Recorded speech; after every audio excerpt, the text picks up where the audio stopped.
कुछ दिन पहले की बात है। अमित और मनाली नासिक में रहने आए थे।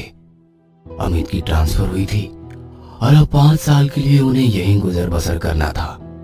इसीलिए अमित ने नासिक में ही थोड़े अंदर भीड़ भाड़ से दूर एक मकान किराए पे लिया था। घर काफी पुराना था लेकिन प्यारा था। अमित उसकी पत्नी मनाली और 7 साल की बेटी किया के साथ वहां रहने आया था।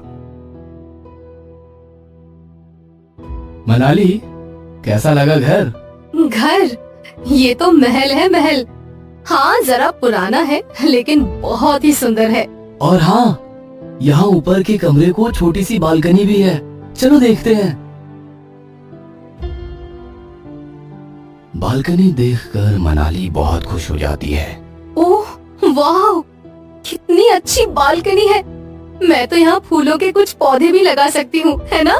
बिल्कुल। और किया के लिए यहाँ एक झूला भी लगा देंगे। हाँ, बहुत खुश हो जाएगी किया। नासिक का मौसम बहुत बढ़िया था, इसलिए अमित अपने परिवार के साथ इस नए अनजान शहर में जल्दी सेटल हो गया। अब उनका रूटीन सेट हो गया था। अमित सुबह 9 बजे ऑफिस के लिए निकलता। मनाली उसे टिफिन दिया करती थी। उसके बाद किया को स्कूल के लिए रेडी करवाना, मार्केट जाना, घर की सफाई, किया को स्कूल से लाना। इस प्रकार धीरे धीरे सब सेटल हो गया। मम्मा, अब हम यहीं पे रहेंगे ना? हाँ बेटा, मैं पापा से कह दूंगी कि अब ये घर हमारी प्यारी गुड़िया के लिए खरीद ही लो। ये मुझे यहीं रहना है, कहीं नहीं जाना। हाँ, तो बप्पा से प्रार्थना करो। छोटे बच्चों की प्रार्थना बप्पा जल्दी सुनते हैं। इस प्रकार हंसी खुशी दिन गुजर रहे थे। लेकिन एक दिन जब मनाली दरवाजे पे आए सब्जी वाले से सब्जी ले रही थी। दीदी, क्या आप यहाँ इस शहर में नए हैं? हाँ भैया, क्यों? आपने कैसे पहचाना? मनाली की बात सुन के सब्जी वाला थोड़ा परेशान सा दिखता है। उसे पसीना छूटने लगता है। वह डर डर के घर को देखने लगता है। भैया, क्या बात है? आप ऐसे क्यों पूछ रहे हैं? नहीं, कुछ नहीं, ऐसे ही। फिलहाल तो किराए पे है, लेकिन हम ये घर खरीदने की सोच रहे हैं। बहुत ही शांति और सुकून है यहाँ। मनाली की बात सुनकर सब्जी वाला बिना पैसे लिए वहाँ से जल्दी जल्दी भाग जाता है। सुनिए सुनिए भैया, आपके पैसे तो ले लीजिए। अजीब आदमी है। उस दिन रात को जब अमित घर लौटा तो किया सोई हुई थी और डाइनिंग टेबल पर खाना खाते खाते मनाली ने ये किस्सा अमित को सुनाया। बहुत ही अजीब बात है ना? हाँ, मुझे भी ऐसा ही लगा। खैर, जाने दो, शायद किसी टेंशन में होगा बेचारा। हाँ शायद, लेकिन तुम किसी पे ज्यादा भरोसा मत करना। हम यहाँ नए हैं। हाँ, तुम टेंशन मत लो। अमित, क्या तुम्हारी इस मकान मालिक से कुछ बातचीत हुई क्या? हाँ, अरे सॉरी, मैं बताना ही भूल गया। उन्हें ये घर बेचना है। सच? ओह, ये तो बहुत बढ़िया खबर है। और तभी किचन से कुछ बर्तन गिरने की आवाज आती है। अमित और मनाली चौंक जाते हैं। अंदर जाकर देखते हैं तो सब कुछ अपनी जगह पर ठीक ठाक है। अरे, यहाँ तो सब पहले जैसा है। फिर क्या गिरने की आवाज आई थी? तभी किया वहाँ दौड़ती हुई आती है। उसके हाथ में छोटा सा टैब था जिस पर वो कुछ गेम खेल रही थी। पापा, मैंने दुश्मन को मार दिया। ये लो, तुम्हारी शेरनी उठ गई और हमें डरा भी दिया। इस प्रकार अमित और मनाली के दिन हंसी खुशी अच्छे से गुजर रहे थे। किया भी एकदम अच्छे से सेट हो गई थी, मानो उसे अब यहीं हमेशा के लिए रहना था। तभी एक दिन अनहोनी हो जाती है। मनाली अपने रूम में कुछ काम में व्यस्त थी। किया अचानक किचन में आती है और मनाली को पुकारने लगती है। किया के हाथों में एक कांच का फ्लावर पॉट और बगीचे से लाए कुछ फूल थे। मम्मा, ये देखो, कितने प्यारे फूल है आपके लिए। मम्मा, कहाँ हो आप? अरे वहीं रुको, मैं आती हूँ। और ऐसी हड़बड़ी में किया के हाथों से कांच का फ्लावर पॉट जमीन पर गिर के टुकड़ों में बिखर जाता है और सारे फर्श पर पानी फैल जाता है। तभी किया की चीख सुनाई देती है और किया वहीं बेहोश होकर गिर जाती है। चीख सुनकर मनाली दौड़ती हुई वहां पहुंच जाती है। किया, किया, किया बेटा, आंखें खोलो, क्या हुआ तुम्हें? मनाली टूटे हुए फ्लावर पॉट को देखती है और अचंभित हो जाती है, क्योंकि किया चीजें तोड़ने और फोड़ने में एक्सपर्ट थी और वो सब करके उसे बड़ा आनंद मिलता। उठो बेटा, इट्स ओके, मैं तुम्हें नहीं डांटूंगी, उठो। मनाली किया के मुंह पर पानी छिड़कती है और किया होश में आ जाती है, लेकिन बड़ी ही डरी डरी और सहमी हुई थी। मनाली उसे उठाकर बेडरूम में लेके वहीं सुलाती है और सोच में पड़ जाती है। कमाल है, आज किया को क्या हो गया? अजीब बात है, हमेशा तो चीजें तोड़ने फोड़ने में उसे मजा आता है। तभी किया नींद में बड़बड़ाने लगती है, हाथ उठा के किचन की तरफ इशारा करके कुछ कहने की कोशिश करती है। मम्मा, मम्मा, वहाँ क्या हुआ बेटा? वो कौन? यहाँ हमारे अलावा और कोई नहीं है। किया मनाली से चिपक जाती है। लगता है महंगा फ्लावर पॉट टूटने की वजह से ये डर गई है। सो जाओ बेटा, कोई बात नहीं, सो जाओ। मनाली किया को थपथपा के बेडरूम में सुला देती है। अगले दिन मनाली रोज की तरह अमित को टिफिन देती है और अमित ऑफिस चला जाता है। नहीं, मैं नहीं आऊंगी वहाँ।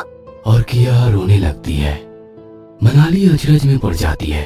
वो किया के बदन को छूती है और परेशान हो जाती है। ओहो किया, तुम्हें तो तेज बुखार है, मुझे डॉक्टर को बुलाना होगा। थोड़ी ही देर में डॉक्टर घर आते हैं और किया को चेक करते हैं। देखिए, इन्फेक्शन तो है। मुझे लगता है बच्ची किसी बात से डर गई है, शायद कुछ डरावना सपना देखा होगा। शायद डॉक्टर ठीक कहते हैं, कोई डरावना सपना ही देखा होगा। लेकिन अगले दिन यही किस्सा दोहराता है। किया फिर से किचन में आने से मना करती है। मनाली किया के लिए दवाई लेने किचन में आई और सोच में पड़ गई। समझ नहीं आ रहा है, इतना अजीब सा बर्ताव क्यों कर रही है किया। अमित से बात करनी होगी। तभी मनाली के हाथ से दवाई की शीशी नीचे फर्श पर गिर जाती है और कांच के टुकड़े बिखर जाते हैं। सारी दवाई फर्श पर फैल जाती है। उफ, ये क्या हो गया? सारी मेडिसिन वेस्ट हो गई। दूसरी बोतल लानी होगी। चलो पहले ये फर्श साफ कर देती हूँ। मनाली कपड़े का टुकड़ा लेके फर्श साफ करने के लिए झुकती है और उसकी आंखें फटी की फटी रह जाती है। किचन के फर्श पर एक अजीब सा चेहरा दिखाई देता है, हाथ हिलाता हुआ जैसे मदद मांग रहा हो। मनाली को पसीने छूटने लगते हैं, वो सन्न रह जाती है और अमित को पुकारते हुए वहां से निकलती है। सीधा किया के रूम में आकर दरवाजा बंद कर देती है। अमित, अमित, अमित! मनाली किया को बाहों में लेती है। वो बहुत डरी हुई थी और अमित को फोन लगाती है। अमित, अमित प्लीज जल्दी घर आ जाओ। क्या हुआ? सब ठीक तो है? मैं तो अभी अभी ऑफिस पहुंचा हूँ। प्लीज तुम जल्दी घर आओ प्लीज। अमित हड़बड़ी में घर लौटता है। अरे अरे, क्या हुआ? तुम लोग इतने डरे हुए क्यों हो? अमित, अभी के अभी यहाँ से निकलो, हम यहाँ 1 मिनट भी नहीं रुकेंगे। हाँ हाँ, तुम शांत हो जाओ और ठीक से बताओ क्या हुआ है। मनाली अमित को सारा किस्सा सुना देती है, लेकिन अमित को विश्वास नहीं होता। वो अकेले किचन में जाता है, वहां फर्श पर पानी फेंकता है और कुछ ही पलों में उसकी आंखें फटी की फटी रह जाती है।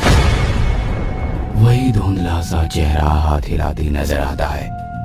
अमित डर के वहां से भाग आता है। मनाली, तुम ठीक कह रही थी, लगता है ये घर शापित है, इसीलिए बहुत सस्ते रेंट में मिला है और मालिक इतने सस्ते में बेचने के लिए भी तैयार है। फिर चलो अभी यहाँ से निकल जाते हैं, शायद किया भी इसी वजह से डरी हुई है। अमित कुछ सोच में पड़ जाता है। क्या हुआ अमित, क्या सोच रहे हो? मैं सोच रहा था कि ऐसे जल्दबाजी में घर छोड़ने से पहले अगर हम किसी पंडित या तांत्रिक को बुलाए तो शायद कुछ हल निकल जाए और इतना जल्दी दूसरा मकान भी नहीं मिलेगा हमें। हाँ, तुम ठीक कह रहे हो। पता नहीं मुझे ऐसा क्यों लग रहा है कि वो चेहरा हमसे कुछ मदद मांगना चाहता है। हाँ, मुझे भी कुछ ऐसा ही लगा। रुको, मैं दीनानाथ शास्त्री को बुला लेता हूँ, वो भी नासिक में ही शिफ्ट हुआ है। अमित फोन करके दीनानाथ शास्त्री को बुलाता है।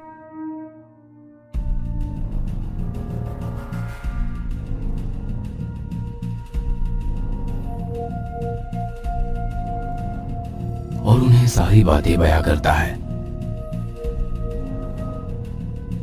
डरने की कोई बात नहीं है अमित, सारी आत्माएं बुरी नहीं होती, क्योंकि ऐसा होता तो आज किया बेटी तुम्हारे सामने नहीं होती।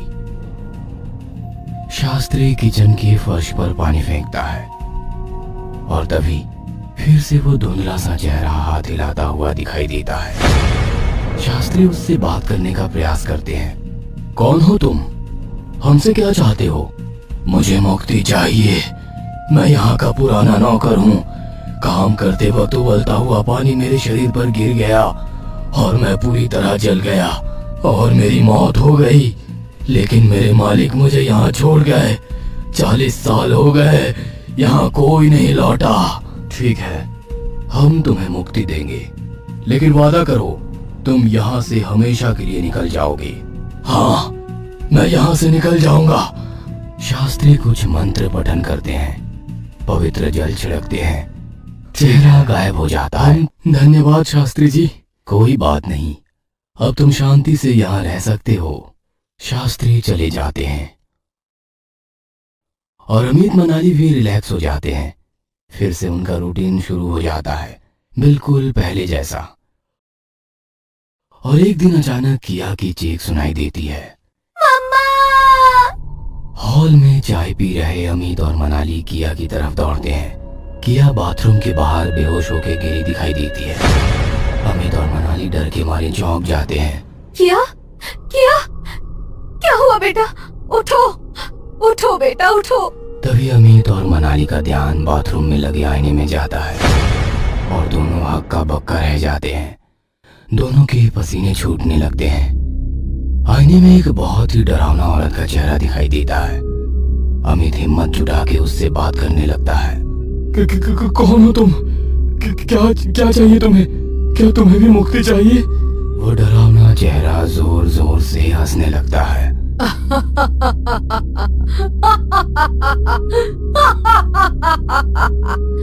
नहीं, वो तो तुमने कुछ दिन पहले ही दे दी थी। तो अब क्या चाहिए? और हमने तो एक आदमी को मुक्ति दी थी। हाँ, लेकिन आत्मा तो रूप बदल सकती है ना। इसका मतलब तुम वही आदमी हो, लेकिन अब तुम्हें क्या चाहिए? शरीर, क्योंकि मुझे मुक्ति पसंद नहीं आई। मुझे फिर से जीना है, इसीलिए शरीर चाहिए। शरीर? माफ कीजिए, हम आपकी कोई मदद नहीं कर सकते। डरावना लेडीज चेहरा हंसने लगता है। अमित और मनाली डर जाते हैं। वो मदद तो तुमने कर भी दी और मैं बहुत खुश हूँ। अमित और मनाली अचरज से एक दूसरे को देखते हैं। उन्हें पसीने छूटने लगते हैं। तभी वो लेडीज चेहरा हंसने लगता है और बोलता है।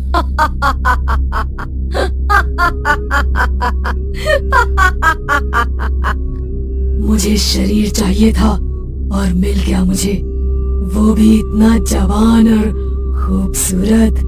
अब मैं हमेशा आपके साथ रहूंगी। अमित और मनाली चौंक जाते हैं और एक दूसरे को देखते हैं। तभी पीछे से आवाज आती है। दोनों मुड़कर देखते हैं और पानी पानी हो जाते हैं। मम्मा, मम्मा, अब मैं आपको परेशान नहीं करूंगी। आपको छोड़ के कहीं नहीं जाऊंगी।